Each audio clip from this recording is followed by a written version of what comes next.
Welcome to the Pop Culture News here on The Experience. There's some interesting things happening, so let's get right to it.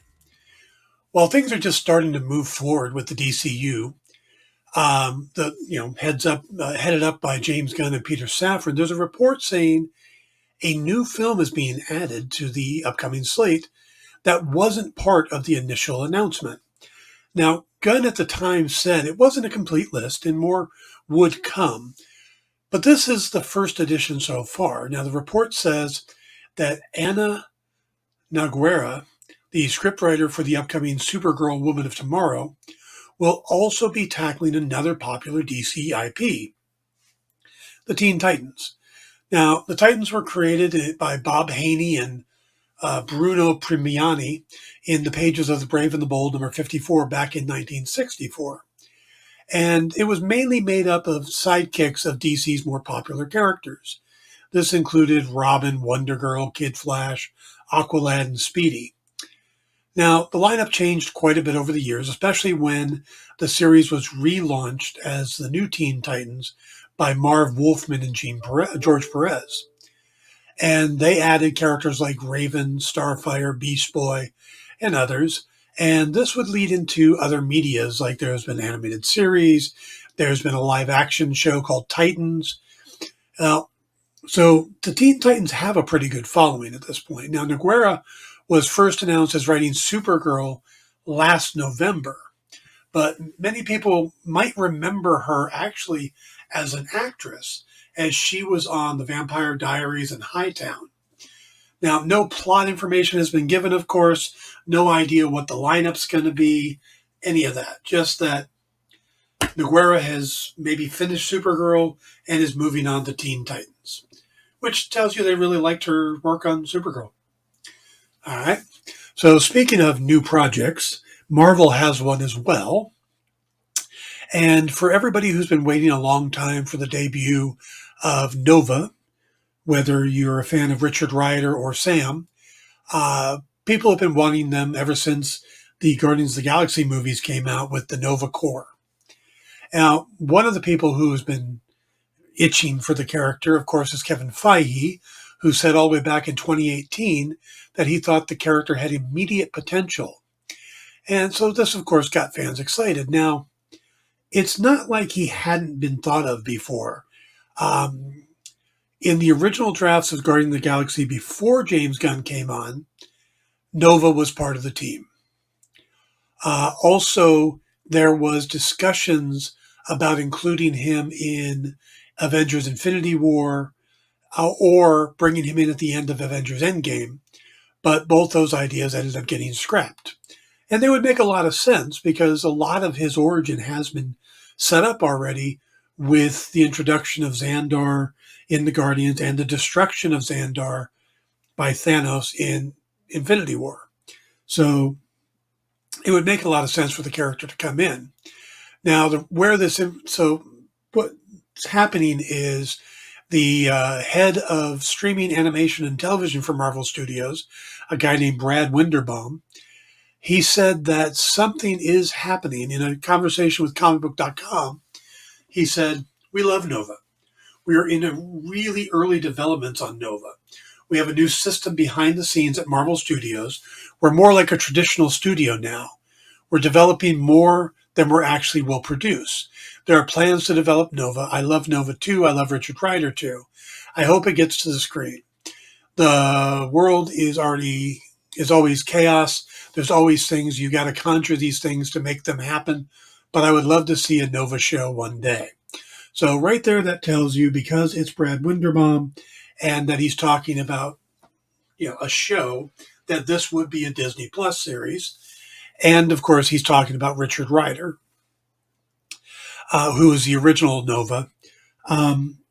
Marvel has this tendency of trying to redo Spider-Man every decade. They come up with a young character who suddenly gets powers and becomes a hero, and they kind of use the Peter Parker formula. And, there was Nova, there was Darkhawk. There's a bunch more. I think Gravity was one of them. So they like to do that every 10 years. They start their new potential Spider-Man, and Nova was definitely one of them. So he's been around though since the 70s. Um, but yeah, I would expect this to be a either live action or animated series on Disney Plus.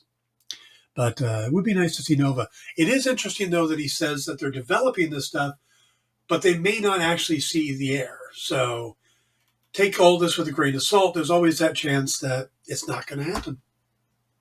So, all right. Staying with Disney and Marvel, recent comments from Bob Iger about how they've quietly canceled some projects lately have people just kind of guessing what the canceled projects are. Now, he didn't say, but you go online and people are like, oh, they canceled Ant-Man 3 or Ant-Man 4 and Captain Marvel 3 and Eternals 2, which I think is hilarious because none of them were announced. Eternals 2 is now being said that it's going to happen, but it's morphing into something else. So just at this point, I'd say ignore the rumors. But according to Brad Winderbaum, two of the other things that people were talking about having been canceled, Ironheart and Wonderman, are moving forward. He says that, where's his quote? Yeah, absolutely. We're editing both of these shows as we speak. They're spectacular, they're amazing, and they're different. We're able to explore corners of the universe that are really exciting. Riri Williams is one of them, and I cannot wait for people to meet Simon Williams. They're no relation, by the way. Ironheart, of course, is the character played by Dominique Thorne of Riri Williams that we got to meet in Black Panther Wakanda Forever. And Wonderman, it also has Anthony Ramos and Alden Ehrenreich, that's a tough name, in it.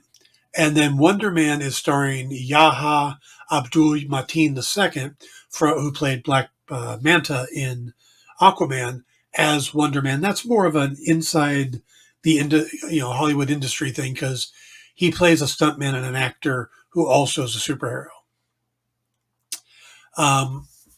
There have been some speculation because Ironheart is supposed to have been done for quite some time, but what people are speculating is that it may be getting delayed and moved back because the character ties into Tony Stark's legacy, and there's a chance that they'll bring her into the upcoming Armor Wars, and they want Ironheart to air a little closer to when Armor Wars comes out.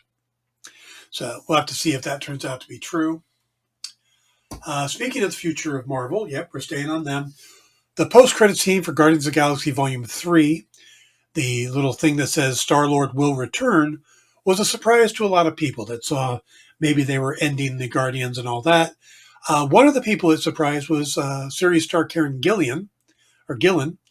She said, it was pretty surprising, but it was cool as well. I was like, okay, what's the plan here?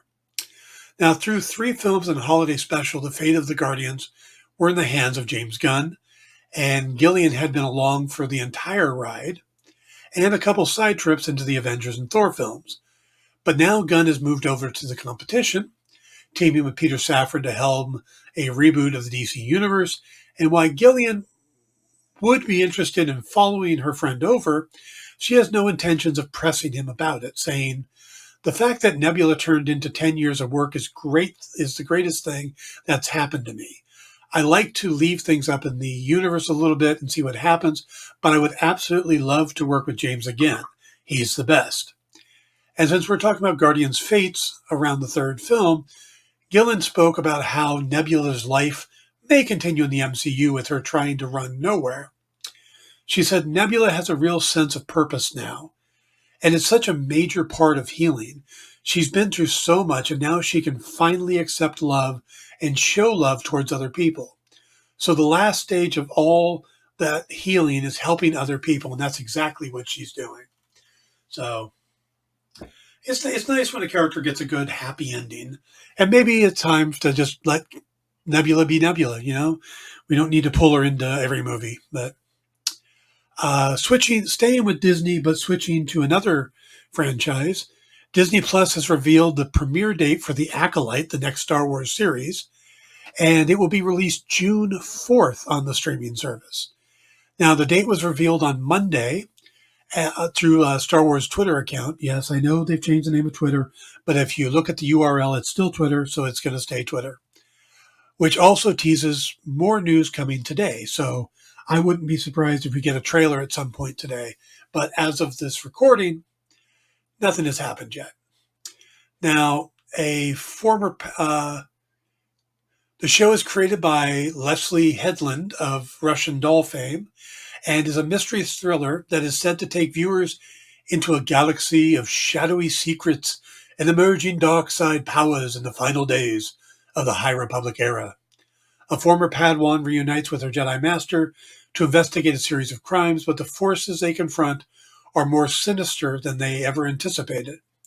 Now, the cast of this includes Amanda Stenberg, Lee Jung-jae, Manny Jacinto, Jodie Turner-Smith, Daphne Keane, Rebecca Henderson, Charlie Barnett, Dean Charles Chapman, and Carrie-Anne Moss from The Matrix. Headland also serves as the showrunner and directed the series pilot. Moving over, if you are a fan of Bill Maher but don't currently have HBO and you want to watch it, well, you got a chance now because Real Time is going to be getting more airtime. CNN will start running episodes of the program on Saturday night at 8 p.m., a day after the original broadcast on HBO. Now, the show will also continue to be available live on demand and streaming platforms, but this is just another way that people can get a hold of it.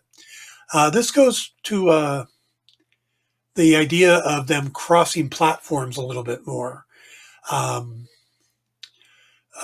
The primetime lineup on CNN marks the start of a commitment and investment into topical entertainment programming that they're bringing to the weekends, which I haven't noticed yet.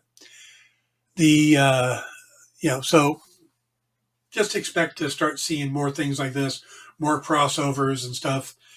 They also have the whatever channel it is that all have the home improvement remodeling shows. Maybe they'll start showing some of that on CNN too. All right, one more story. Marvel's Blade movie has lost a cast member. Actor Aaron Pierre told Variety over the weekend that he is no longer part of the upcoming MCU film, which is said to star Mahershala Ali as the titular vampire.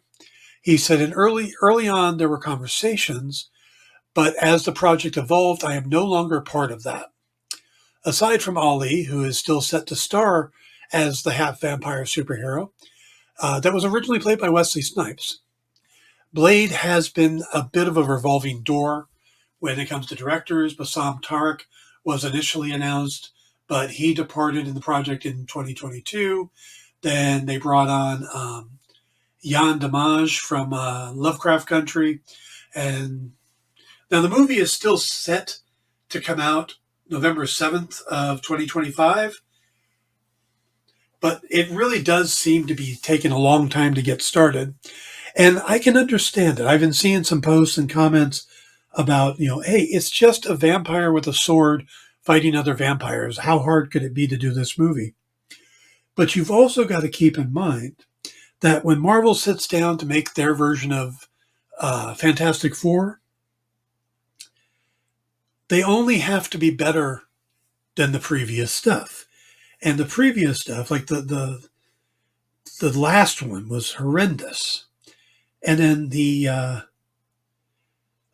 Jessica Alba, Chris Evans, Michael Chiklis one, Ian Goffard, that was still kind of cute and fun, but it wasn't great. So the bar is kind of like here, and they just have to get over it.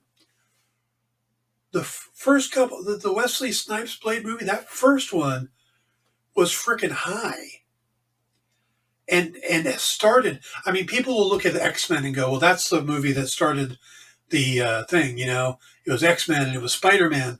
It was Blade. Blade came out before any of those, and it proved that comic book movies could work. And it was brilliant. It was a great movie.